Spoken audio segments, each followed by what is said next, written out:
আবু হুরায়রা রাদিয়াল্লাহু তাআলা আনহু বলেন, রাসূল সাল্লাল্লাহু আলাইহি ওয়াসাল্লাম বলেছেন, সালাসু দাওয়াতিন মুস্তাজাবাতুন লা শাক্কা ফিহিন্না, তিন শ্রেণীর মানুষের দোয়া কবুল হবেই।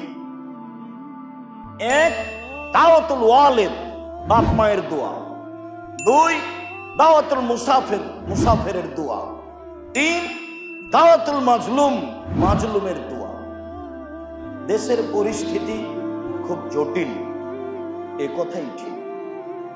আপনাদেরকে এ অবস্থায় দোয়া করতে হবে, এ কথাই ঠিক। মাজলুমের দোয়া বৃথা যায় না। জালেম মাজলুম বিবেচনা করেই আল্লাহকে বলতে হবে, এ কথাই ঠিক। আপনি আল্লাহকে বলতে থাকেন তো ফলাফল একটা বের হবে ইনশাআল্লাহ। পৃথিবীর অবস্থা চিরদিনই এরকম। আরো যত দিন যাবে মারামারির অবস্থা তত বেশি হবে। আল্লাহ রাসূল বললেন, পৃথিবী ধ্বংসের চিহ্ন হলো কয়েক ফলাল হারাজ, হারাজ বেশি হয়ে যাবে। সাহাবীগণ বললেন, মাল হারাজ, হারাজ কি জিনিস? তখন আল্লাহ রাসূল বললেন, আল কাতল, মারামারি।